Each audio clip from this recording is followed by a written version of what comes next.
Billy Gamblin is a registered professional engineer with over 25 years of experience in water resources engineering, and he currently serves as the groundwater resources supervising engineer at WSP USA. If you'd like to learn more about him, of course, you can see expanded speaker biographies in the live program back on the homepage. I encourage you to check those out. I'm going to pass control over to Billy now so he can get started. He's going to share with us water well basics. Okay.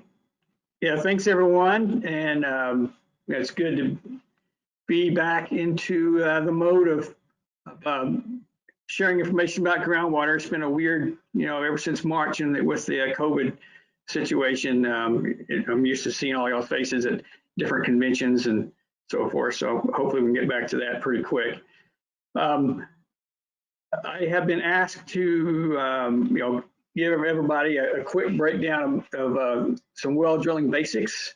And I'll jump right into that.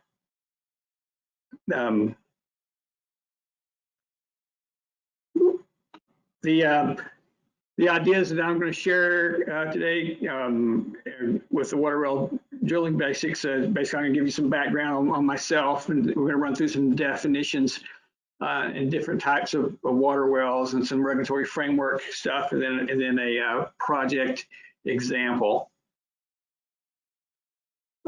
Just a quick background on myself. I was born and raised in Brown County, and went from K through 12 in Bangs, small town in west of Brownwood. I went to Tarleton State University. My first part of my academic career, I was actually an ag ed major, and I switched to hydrology my sophomore year. Then went to UT grad school engineering. In my professional career, I started out in Dallas at Ecology and Environment. We did a lot of EPA work and so forth. And then I went to Florida Daniel GTI, also in Dallas, and they have morphed into several other companies. And then I started working with Daniel B. Stevens and Associates. I worked there for 12 years, and that's where I really cut my teeth on a lot of these water projects.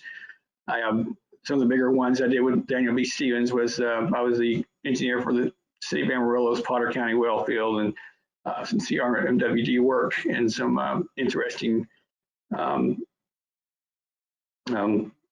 exploratory wells.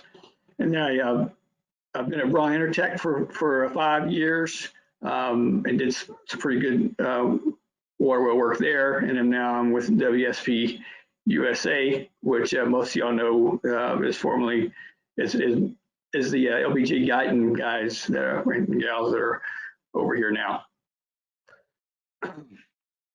When we talk about wells, there's lots of different ideas and kinds of wells there are, and we're all we focus, of course, on water wells, but of course there's oil and gas wells, there's monitoring wells, geothermal, injection, solution mining, and there's a big et cetera. Wells are always purposed for different things. The quick definition for a water well is just a pit or a hole sunk in the earth to reach a supply of water. You couldn't get more basic than that, from Webster. TDLR, who we'll go into later, defines the water well as an artificial excavation constructed to explore for or produce groundwater, which is a little bit more detailed, but still very basic. There's 3 types of drilling methods, basically. It's either going to be dug, it's going to be something driven, or something's going to be drilled. Hand dug wells are, primitive, and usually we're what humans have been doing for thousands of years. They're usually shallow and they're low producing. I don't think OSHA would approve of this diagram over there, but every culture has had some form of well digging. Some cultures, like in Africa and stuff, are actually quite progressive at it and have gone actually very, very deep, several hundred feet and up to 1,000 feet, and hand dug wells. So it's a whole another talk you can do about hand dug wells. Driven wells are getting a little bit more modern type wells. They're the type of technology used to drive a well is usually used for collecting core samples and in the environmental field. There's a company called Geoprobe that actually 99% of their work is probably all environmental core sampling, but you can also install a well using some of their equipment. Sonic would fall under this category. All these are excellent for collecting core samples and getting good samples for environmental and other purposes. They're not it's not the best or most efficient, probably the better word, for installing actual water wells, but they are used in some cases. And by far the most common method of drilling wells is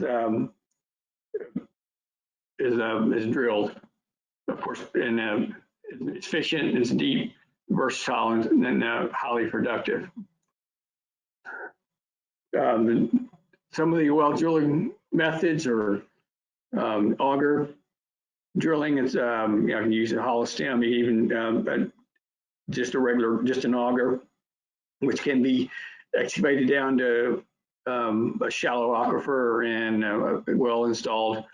And then the rotary drilling techniques are in air drilling and mud drilling. Auger drilling is used a lot in the environmental industry. Like I say, lots of monitoring wells are installed this way using the hollow stem augers. There's some water wells can be installed in this method and usually it's in shallow and unconsolidated material. It cannot handle rock very well. Air rotary is very common, especially here in Central Texas. It's used in all applications, but it's most efficient in hard rock applications and water wells that are usually pretty shallow, less than 1,000 feet, and it's usually limited by the size of pressure and how much air they can get in to get the cuttings back out of the ground. They can use a lot of different tools, in hole, like a downhole hammer, and other stuff can be used this method. And one of the ways to increase the efficiency and depth is to use something like a foam that can be used to carry the cuttings back up out of the well. A lot of these almost become like a mud drilling rig after they encounter water, because a lot of the times it's mainly just mud instead of the air, dust and stuff that once you get the water, it becomes a little bit more efficient that way. Mud rotary is used in almost all geologic applications. There's two different methods that are primarily being used. There's a direct method where the mud is pumped into the drill stem and the cuttings come out to the outside. And then there's reverse where the cuttings come up through the drill pipe. And the direct method is good, but you had some issues with getting higher pressures at the drill bit, and you can get some formation damage with the mud that's being pressurized there. Reverse is has less formation damage, and it's ideal for the larger diameter wells that a lot of these public water supply wells and large irrigation wells and stuff that are installed. Here's just a photograph of some of the typical bits used in mud rotary. The one in the background is the main bit.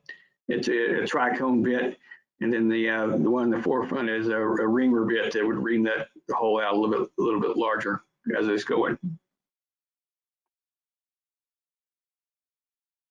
The parts of a well, the main parts are like a wellhead, and there's lots of regulations on how the wellhead should be installed, and casing. There's different kinds of casing materials that can be used. Steel and stainless steel. Stainless steel are the most common for public water supply wells and irrigation wells, large capacity wells.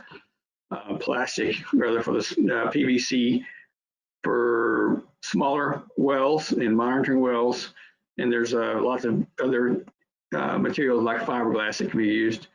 Again, there's lots of different casing installation methods.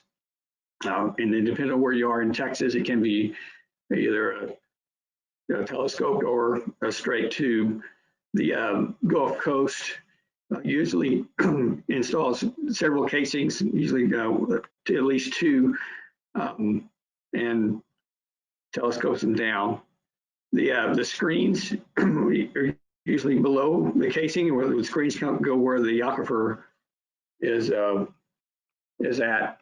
And there's lots of options of different screens. There's wire wrap, or lure, torch, et cetera, et cetera. There's all of those different kinds of screens have different applications, efficiencies, and so forth. And a gravel pack would go around the screens and protect the well from sand and other formation material getting into the well. This is like a typical wellhead. It's TCEQ. This is a public water supply well, so it mandates a sloping, and then TDLR would mandate the minimum concrete pad distance and so forth. The TCEQ adds on to that. Here's some good photographs of some casing and then some screens. The screens are stainless steel wire wrapped in this case, and the casing is just regular carbon steel. Back up. Some of the major design elements and of well drilling are pilot holes. Whenever any kind of large capacity well or high dollar well, you usually want to get some idea of the geology before the main well goes in, and pilot holes are the best way to do that. You typically would either you drill a hole and either plug and abandon it or ream it back out to larger diameter once you got the information. But their pilot holes are smaller diameter, less expensive holes that you could get geologic information through drill cuttings and geophysical logging. And then installation methods, there's the casing install and gravel pack and the grouting are all major elements of how installation goes. There's development, which is very important to get the, especially in mud drilling, to get the formation damage from the mud out through the well. And then the testing elements, especially those large fly wells, include analytical and step flow tests and constant rate flow tests. Step tests will give you an idea of the capacity of the well. And from that, you can design a longer constant rate test that will give you the parameters that you're needing for any kind of feature modeling or other applications. Some of the regulatory agencies involved, the TDLR is in charge of the licensing water well drillers and pump installers in Texas, and TDLR are basically the minimum requirements for any kind of water well in Texas, and every driller should be licensed and pump installer should be licensed in Texas that you come across. The TCEQ is involved with public water supply wells. There's a whole program involved with the details of what needs to be done with public water supply wells. And TCEQ mandates, a lot of their mandates come from AWWA standards, but they have the minimum standards that they're required to protect public health when you're installing a water well. And of course, groundwater conservation districts. Y'all are always involved. You have extra protocols and design criteria that you can add to drills, water wells that are drilled in your districts. In the TR, just a quick definition of what a well driller is. This is basically a person who drills a well in the state. And the main thing here is that they include the owner or operator of the well or drilling supervisor. And one thing it doesn't include is if a well owner installs a well himself. A quick project example, and I'm going to use the one that I presented last year at this conference, and that's the Troy well, just to give you an idea of some of the other aspects of water well drilling. It was a case study. This is for the city of Troy in south of Waco and north of Belton Temple. And the project team was City of Troy, Clearwater Underground and Water Conservation District, DIRT, which is general manager, and BSP/MRB was involved, and then the Water Development Board funded it, and TCEQ, and that was involved with overseeing the public water supply well aspect of it, and then Hydro Resources was a driller. We had drilling permits that we had to do with the water district before we got started, both drilling and got approval to do the drilling and then continue with the operating permit. Some of the information that was supplied to us was a virtual core by the groundwater district, and that gave us a great idea of what we were going to encounter. So our pilot hole was anticipating what we hit pretty closely. We went to the lower Trinity and into the Hodgson Formation. I'm going backwards. Part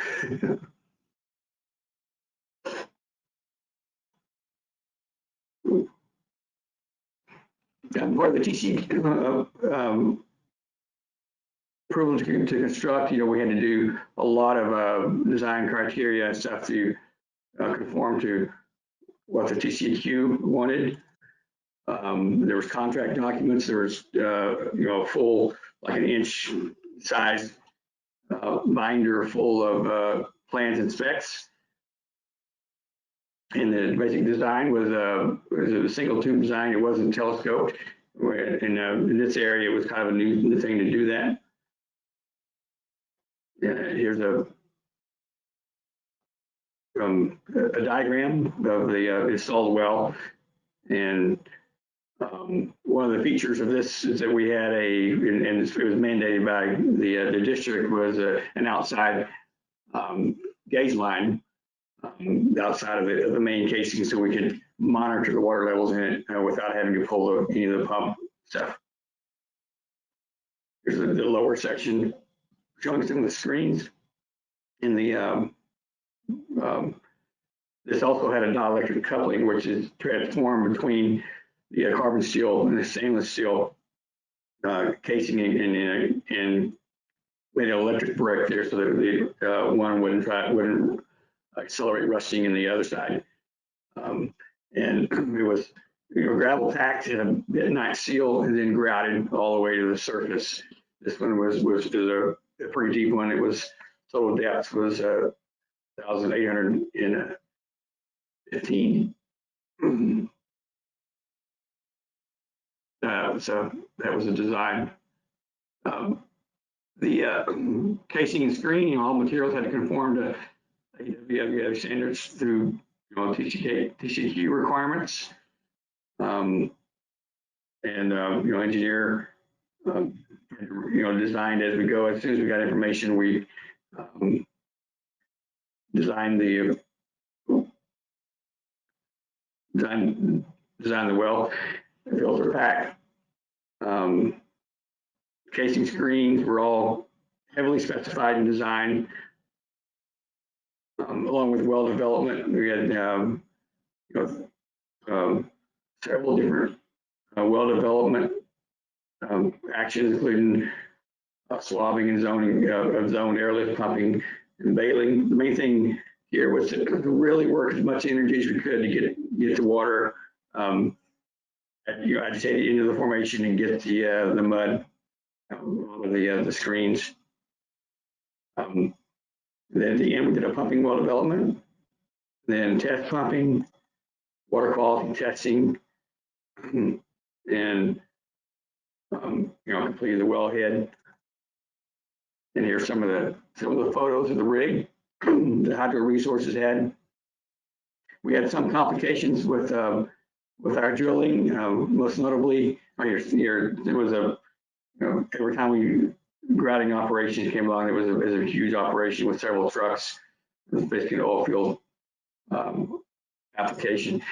Here we have one of the trichome bits I showed earlier, shows where the shank broke. This is the broken shank off to the side over here, and that broke off, and that fell in the hole, and it took an extra about a month and a half to get that out, and they almost had to abandon the hole and move over to another location. But they got enough fishing, got a fishing toll out of Tennessee, I believe, and were able to continue on. Here's some Alan Standen helped with logging of the well. These are the cuttings on the ground, and they're logging the cuttings for us. And here's some pictures of the cutting samples. We were actually ran into some pretty nice gravels. And geophysical logging is a very important aspect of gathering information for the well. Geocam, in this case, ran the full suite of geophysical logs for us. And I was able to, this is a geophysical log plot, and we're able to really understand the geology. And we basically gathered all this information in for the water district, the conservation district, and gave a hydrologic report to get our operating permit. And one thing that did change was our the lower sections and stuff. Of course, once we got our correct information of what was there, we redesigned it as we went. Got really detailed and got some great results. Got a really nice high flowing well. That's basically the end of it. So if y'all have questions, I know it's a very broad topic. You can go off on any kind of tangent on any of these subjects. But anyway, just let me know.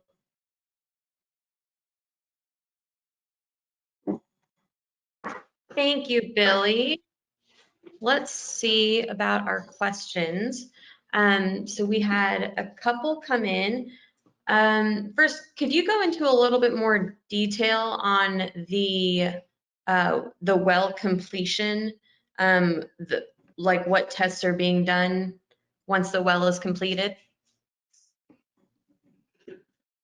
Yes, when the well is completed, I believe you're talking about the three tests that I showed. I didn't talk about the analytical very much, but that's very important. And the analytical results are usually taken after the constant rate test, or towards the end of the constant rate test. And analytical. We always give more than what the TCQ requires, but it gives you an idea of the water quality and what to expect for any kind of processes you want to use with that water. That's very important. The SEP test is one of the initial thing that you do once the well is installed, and that's to give you an idea of productivity. And what you do there is actually while you're doing the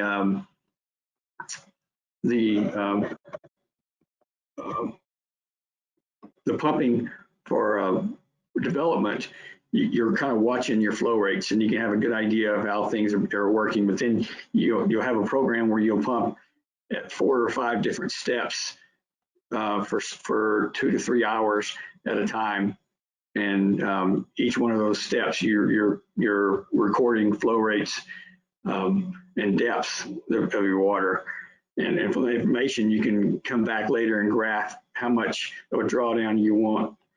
If you usually want it about 100 feet of drawdown, down. It's typically your range that you want to keep at. Then once you pick your flow rate, then you can do your constant rate test on that. Okay, got a couple more coming in. Do you think that the TDLR's basic well construction standards are sufficient? Should they be changed?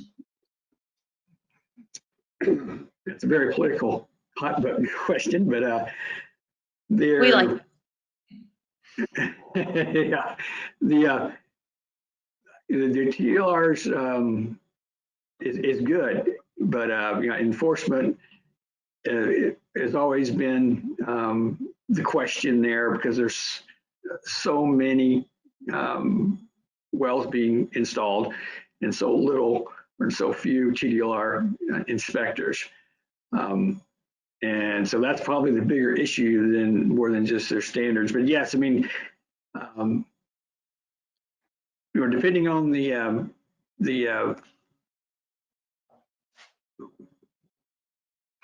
issue with risk, responder negative, depending on the risk of whatever well, we can definitely increase some of their standards and stuff, but that's not for me to it's more of a policy decision than an engineering decision on risk and the cost involved with that. Awesome, thank you. This one, a little less political. What's the process for gravel packing a residential well? And could you just tell us a little bit about those different types of packing for a typical residential well?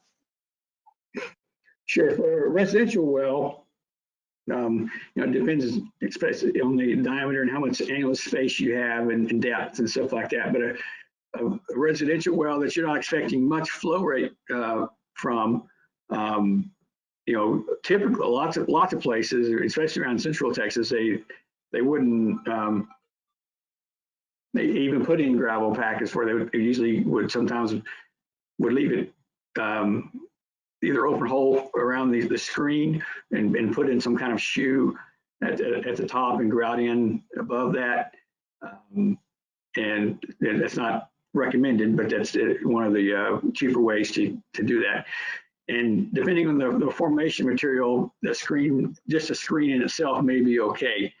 But what you would like to see is gravel pack installed through a trimming, which is basically a small pipe that goes down to where the screens are, and you have a much better control over what's actually being placed and where with some kind of trimming pipe.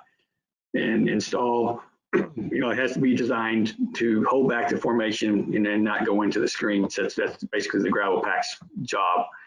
And lots of times they don't use in the smaller wells, they would not use the trimming pipe. They would actually just drop it down and hope it wouldn't bridge on the way down before it gets to the screens. But then just dropping off to the side of the annulus into the well is oftentimes used in the smaller wells. Preferred to use a trimming pipe, but Okay, sometimes it's not the space. Um, let's see, what was the yield and the TDS of the Lower Trinity Formation, and how long did you develop that well? The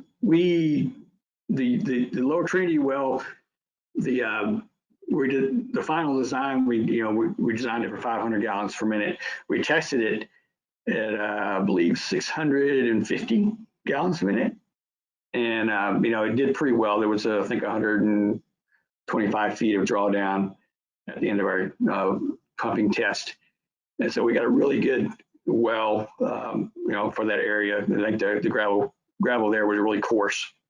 What was the last part of that question? I'm sorry.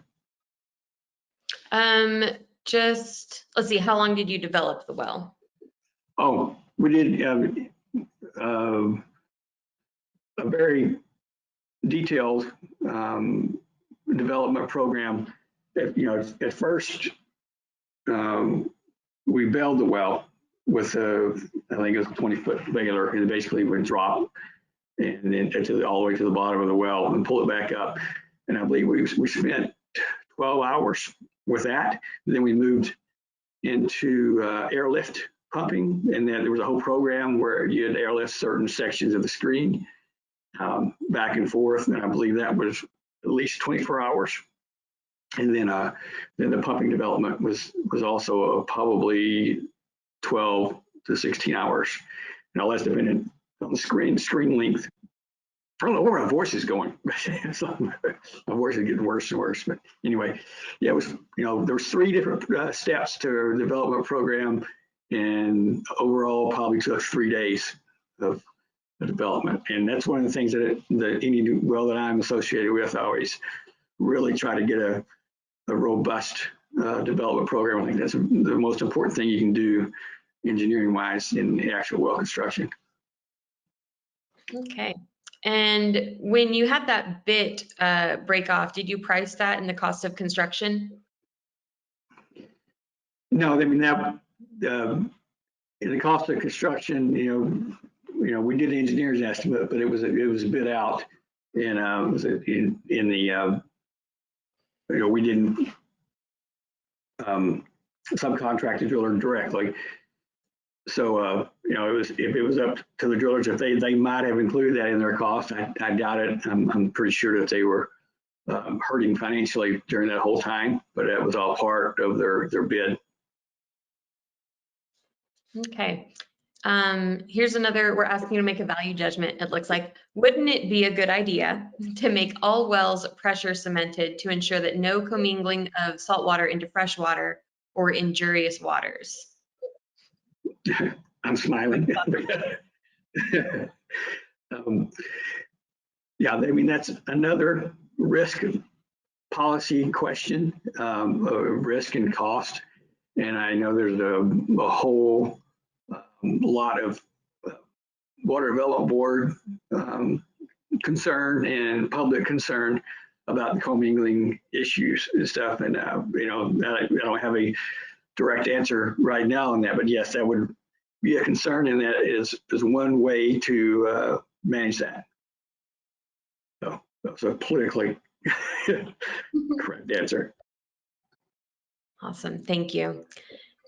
And how are various water producing layers segregated from the desired production layer? And how are those packings installed? A very good question.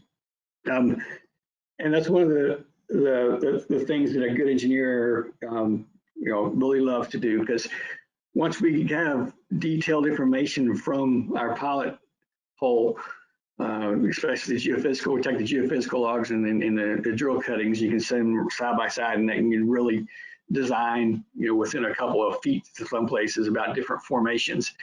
And the formation changes of 5 to 10 feet, you can design around. And wherever there's low productivity or, places that, might have issues with very fine grain material, whatever coming in, you can blank that off. You can put a section of this regular steel pipe in the middle of all your screens where that would actually go. So there'd be less flow from that one particular zone, and you can transition back to screens, when as appropriate. And those screen sizes were all changed depending on the formations. And you're always trying to optimize screen size as large as possible while still holding back formation material. That's the whole game in designing these wells. Awesome, thanks. And I think we'll just do one more question. What can GCDs do better to work with well drillers and make the process easier for all involved? Any tips?